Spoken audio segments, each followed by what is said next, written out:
Bueno, pero justamente también en esa época, aparte de penetrar en el marxismo, como se habían creado estas grandes industrias, empiezan a haber huelgas obreras. En 1896 empiezan las huelgas obreras. Entonces se planteó el problema, bueno, la cuestión obrera, que cómo intervenía el movimiento obrero dentro, había comunidades campesinas cada tanto, pero qué rol iba a tener el movimiento obrero en la revolución que planteaba el marxismo que tenía que haber.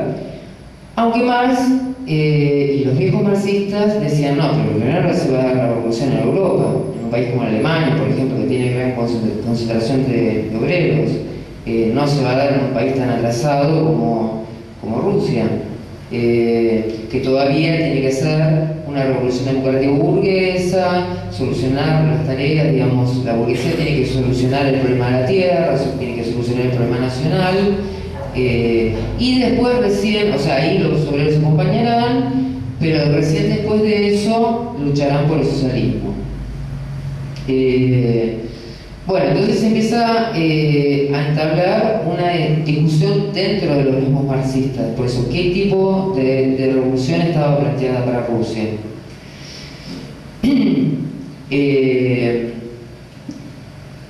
Bueno, ahí estaba Plejánov, que fue el maestro de Lenin, que veía la cuestión obrera, veía que el proletariado tenía un rol importante que cumplir, pero también era escéptico, o sea, pues, como que hubiera una revolución obrera en Rusia. Lenin ya estaba en el exilio en Londres, y Trotsky, que se había organizado en este círculo obrero en Nikolayev en 1896, en el 98, dice Polina Expertos, se agarraron una redada, que hubo mucha represión y cayó preso. Bueno, él dice que las cárceles, que pasó más o menos por 20 cárceles a lo largo de su vida, en general le fueron grandes escuelas, porque le daban tiempo para estudiar. Al principio, por ejemplo, como no podía ingresar libros marxistas, pidió, y había en la prisión había sectas religiosas, estaba la francmasonería, entonces se puso a estudiar, por ejemplo, la Biblia, la comparación, hacía la comparación, la Biblia en hebreo, la Biblia cristiana, se hizo un especialista en religión. Y discutiendo contra la francmasonería, dice que escribió casi un libro que, bueno, después en la deportación, en todos los exilios que tuvo, lo perdió ese material. Dice que, bueno, tampoco no era de gran valor, pero bueno, eran las primeras cosas que él escribía. Y después, por eso, todas las cárceles y las deportaciones, cuando estaba en Siberia,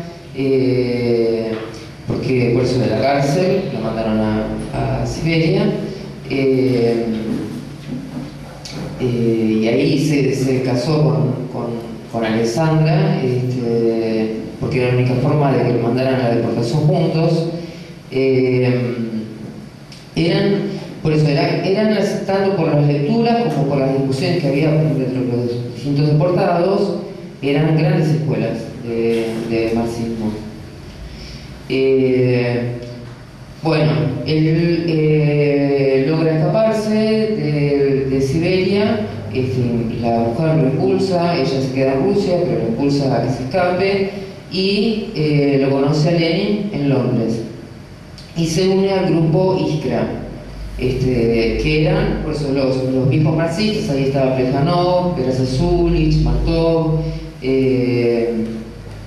eran, digamos, la socialdemocracia rusa en el exilio, que publicaba un periódico que se llamaba también Iskra. Pero empezaban a haber debates entre Lenin y Plejánov, sobre todo alrededor de qué tipo de organización había que hacer en Rusia, para qué revolución y qué tipo de organización. El grupo ese se llamaba, bueno, el viejo grupo marxista se llamaba el Grupo de la Nación y el Trabajo, del grupo de Plejánov. Y Trotsky al principio se liga más con Lenin, discute igual mucho con Plejánov, con Vera Zasulich, convive con ellos, y asiste al Congreso de 1903 que se da en Londres del Partido Socialdemócrata ruso, donde Lenin plantea que lo que era necesario en Rusia era que había un montón de núcleos dispersos de marxistas por toda Rusia, pero cada uno sacaba su publicación, digamos, no había ningún tipo de descentralización. Dice, para derrocar al zarismo necesitamos una organización centralizada, con una dirección centralizada y con militantes que se sepa, digamos, que sean conscientes de la tarea que tienen que realizar.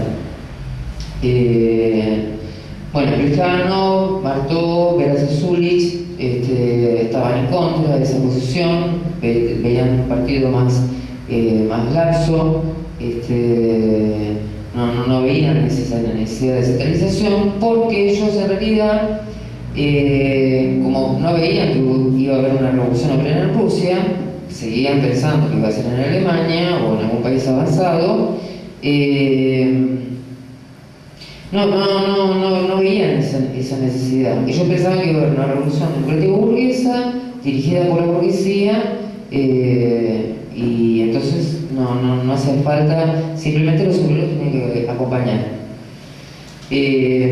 Trotsky tenía una posición intermedia.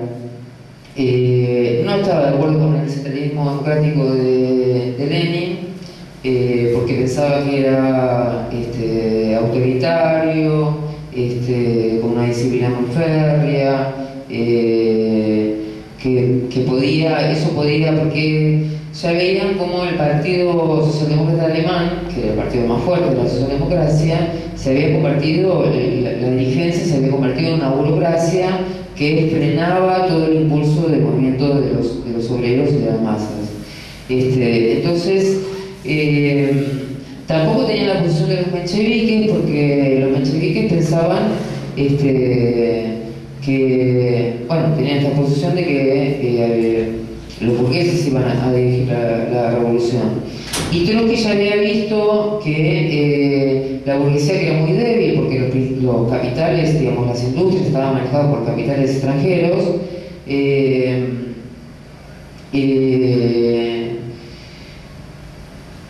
estaba en desacuerdo con cualquier apoyo a la burguesía o a los liberales burgueses, que lo único que querían era que el zarismo les diera, hiciera algunas reformas, les diera un tipo de parlamento como fueron las dumas, pero que con eso ya estaba, digamos, hasta ahí llegaban sus aspiraciones. No era hacer digamos, la repartición de la tierra, ir contra los terratenientes, ni desde ya hacer una revolución en las fábricas, ¿no? Entonces tenía una posición intermedia que se parecía más a la de Rosa Luxemburgo, porque por eso, ellos no estaban en contra de que fuera necesario un partido, pero decían, si hay un ascenso revolucionario en las masas, ese impulso los va a llevar al partido y va a hacer estallar a los viejos burócratas que frenan todo, que controlan todo. Y bueno, él empieza ya en 1904 empieza a esbozar lo que va a ser su teoría, de la teoría de la revolución permanente, donde planteaba que la clase obrera era la única que podía llevar hasta el final esas tareas democrático-burguesas. O sea, todos estaban de acuerdo que la revolución tenía que ser democrático-burguesa. Tanto Lenin como los mencheviques como Trotsky. Pero el problema era quién iba a resolver esas tareas. Bueno, para Trotsky ya en el 4 se demostró, después que había todo un proceso huelguístico que desembocó en la primera revolución rusa, que fue la de 1905, para él era una muestra ya de que los liberales, la burguesía no iba a ser más que eso, y bueno, en 1905 le mostró de que en el proceso, digamos, que empezó con una represión muy fuerte en enero, el 9 de enero de 1905, y terminó con todo un proceso huelguístico entre octubre y diciembre, donde surgieron los soviets como organismos de lucha de las masas. Él vio que en esos organismos eran embriones de lo que podía ser los organismos con los que el proletariado luchaba por el poder.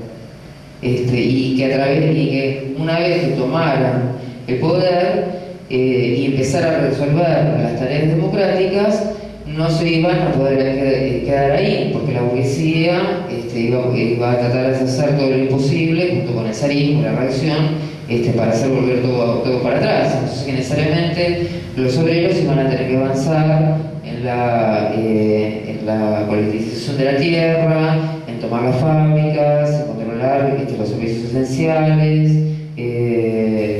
los ferrocarriles, bueno. Y eso, entonces, todo ese tipo de medidas los iba a llevar al socialismo. Igual él decía, el proletariado en Rusia puede tomar el poder. Lo que puede ser que llegue más tarde al socialismo, porque para eso va a necesitar la ayuda de países avanzados como Alemania, que aporten con su tecnología a la atrasada Rusia, porque el socialismo tiene que partir de lo más avanzado a lo que llegó el desarrollo del capitalismo. No puede partir del atraso, de la miseria, no es socializar la miseria, sino socializar la riqueza. Bueno, pero en Alemania estaba el problema de que había dirigentes que se hacían cada vez más reformistas.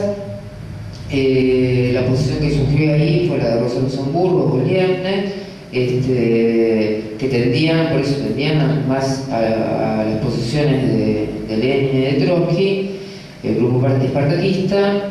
Y Trotsky osciló, estuvo. En 1905 se dio una unidad entre los mencheviques y bolcheviques, se hacían círculos comunes para intervenir en el proceso revolucionario, para intervenir en los soviets, pero fue algo circunstancial. Después los mencheviques volvieron a su vieja posición, aparte de la revolución fue derrotada, vino todo un proceso de reacción.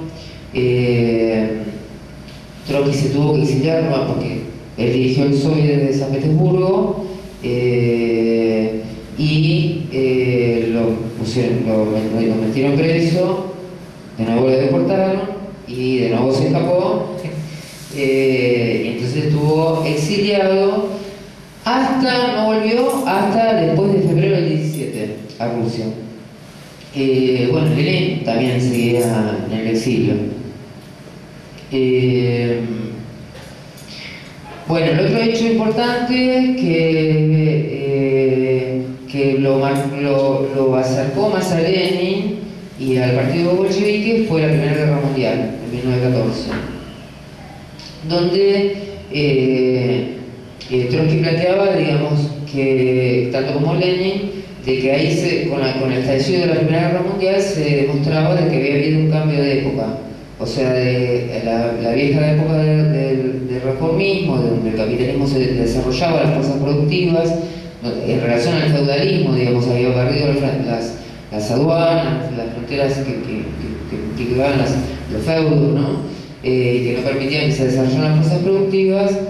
El capitalismo había sido progresivo, o sea, la burguesía tuvo que hacer una revolución para barrer el feudalismo. No es que fue algo pacífico, en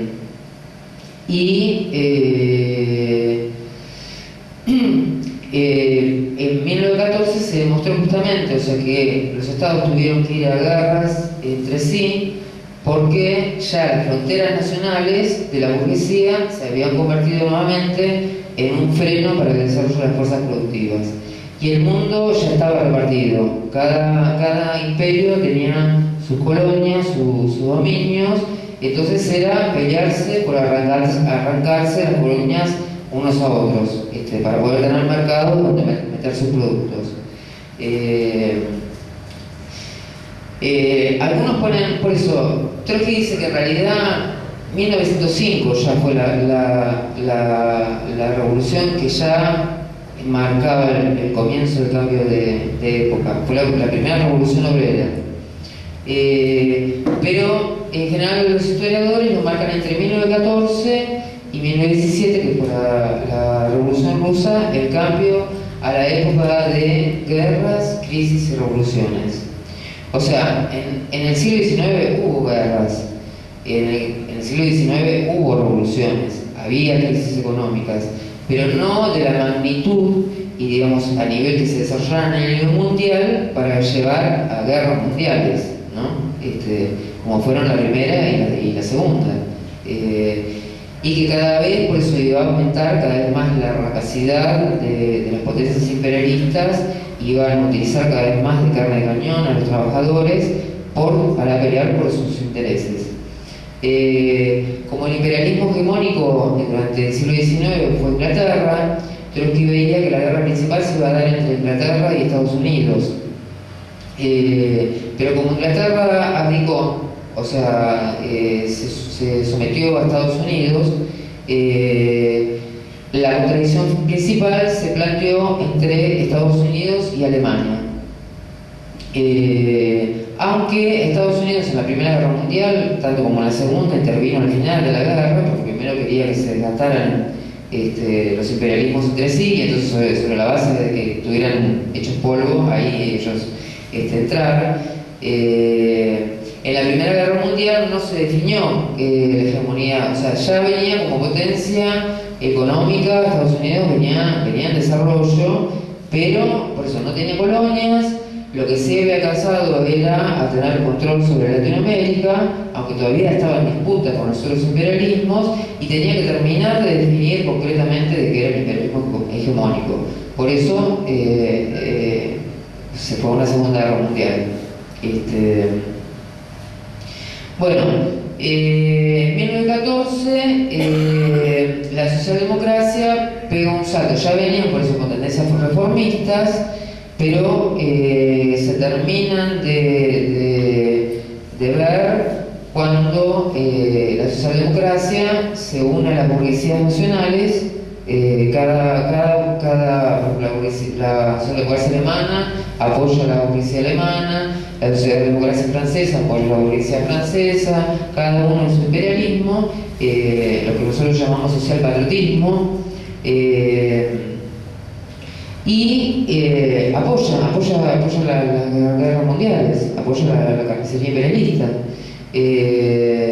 Entonces, tanto Lenin como Trotsky, como otros marxistas, ven que la Segunda Internacional ya no servía para la revolución, no era una internacional revolucionaria.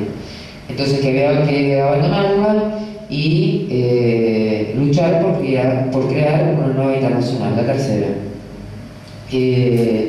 Esa pelea se empieza a dar, bueno, en el 14 ya Trotsky sacó un libro que se llama La Guerra Internacional, donde denuncia el carácter de la socialdemocracia.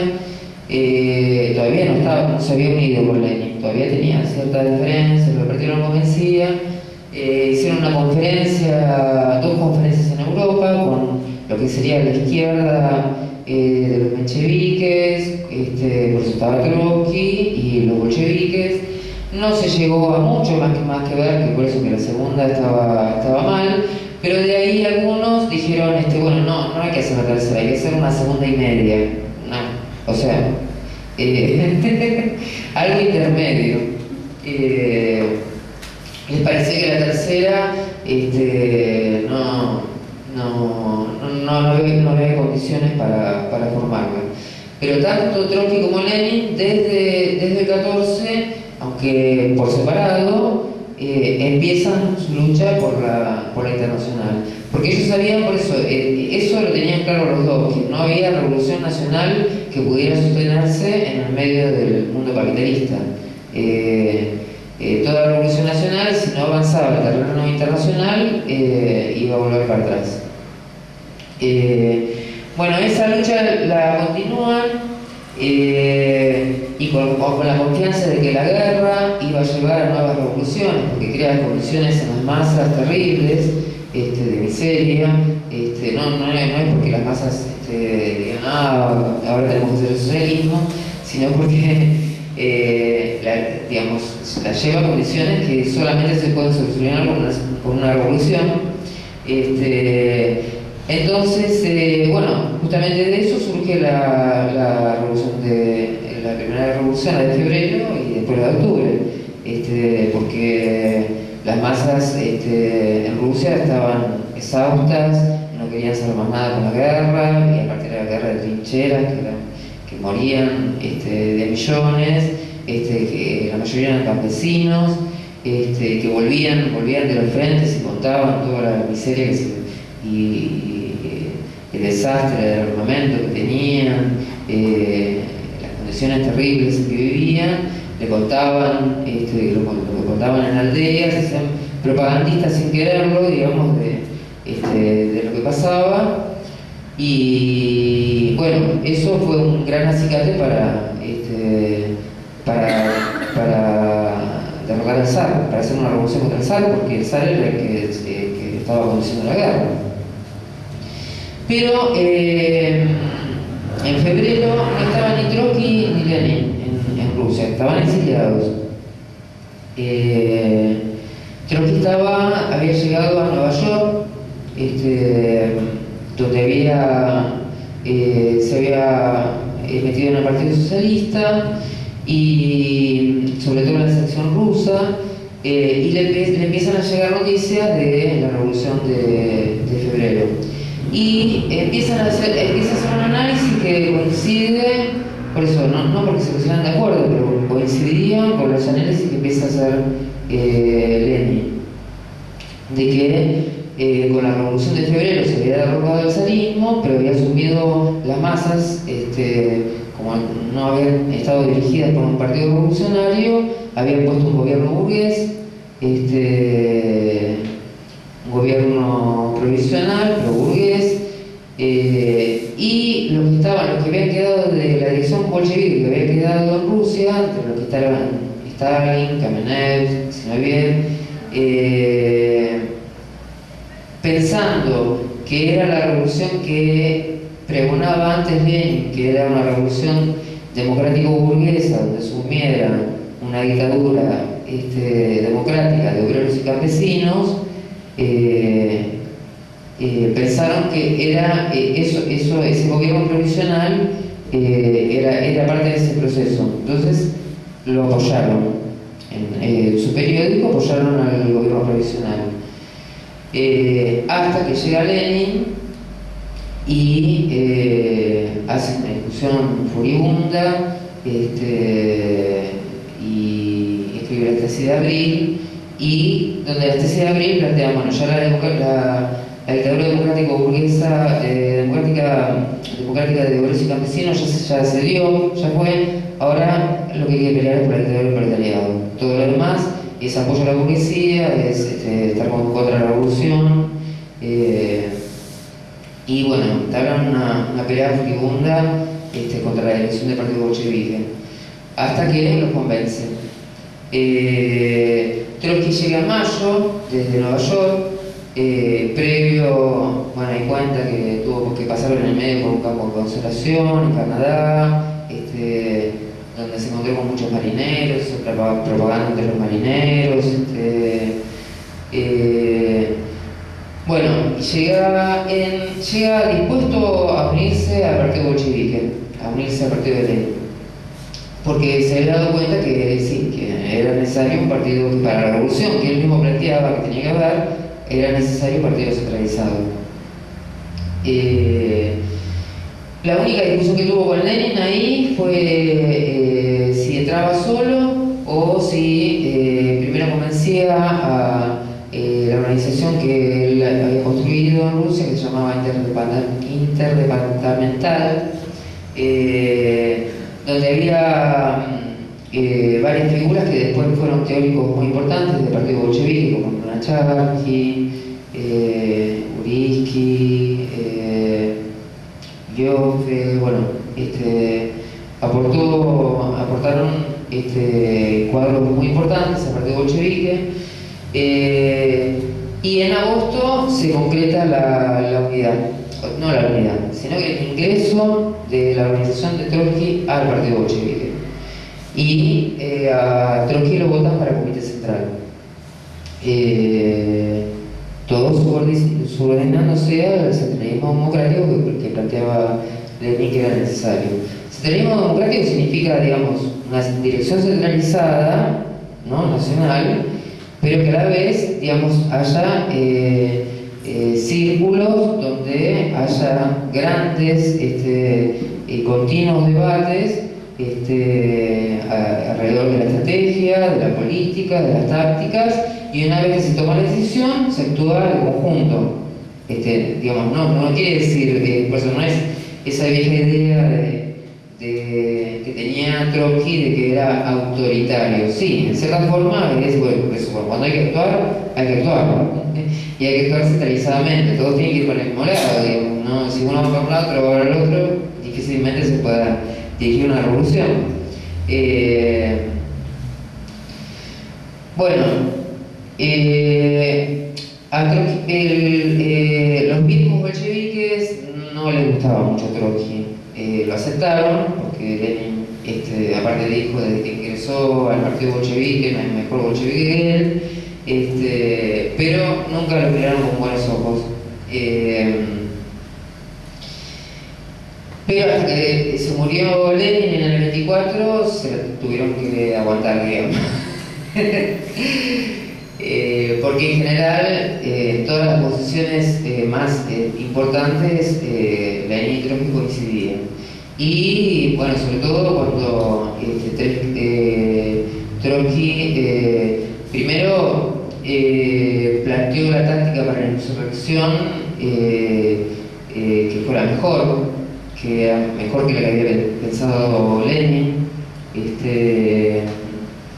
porque Trotsky utilizó que es el Congreso de los Soviets, que se estaban por reunir, para hacer una maniobra que pareciera como, digamos, que estaban defendiéndose con el Congreso de los Soviets frente al gobierno provisional, y como ya Trotsky habían hecho un trabajo en el ejército, por eso ya tenían ganado grandes sectores del ejército, digamos, habían formado un comité militar revolucionario.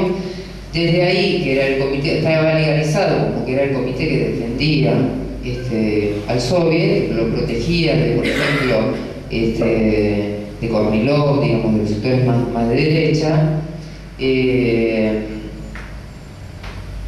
Bueno, con esa excusa, en realidad fueron tomando los lugares centrales del poder, que ya los tenían bien identificados, y medio que fue como un trámite, digamos. Después sacar la invasión al Palacio de Invierno, sacar el zarismo, fue la revolución menos cruenta, digamos, con menos sangre en la revolución misma, ¿no? Que Trotsky dijo difícilmente se produzca en la historia condiciones parecidas a esta.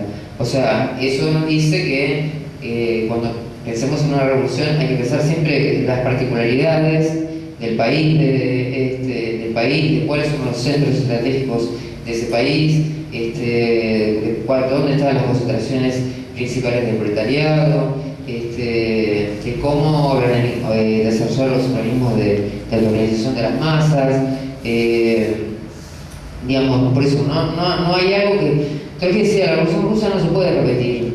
Frente a todos los que dicen, nos acusan los trotskistas de que queremos hacer igual, ¿cómo se llama?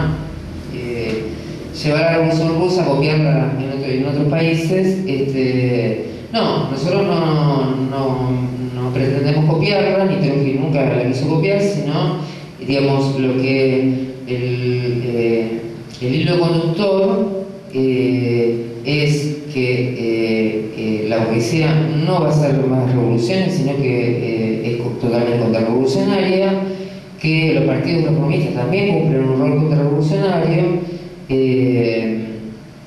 y que hay que crear, hay que fomentar organismos de organización de las masas dirigidos por los trabajadores, en alianza con los sectores más explotados, más oprimidos, hacia la toma del poder. Y ese es un primer paso hacia la revolución internacional, fundamentalmente dirigiéndonos a los países avanzados, para terminar en la revolución socialista mundial, que es la única forma de derrotar realmente el sistema de explotación que es el capitalismo. Ahora, eso después hay que adaptarlo a cada particularidad nacional, ¿no? Que a su vez las particularidades nacionales son una mezcla de distintas combinaciones de las situaciones internacionales. Nunca se puede analizar una situación nacional sin tener en cuenta la situación internacional. O sea, es un ida y vuelta.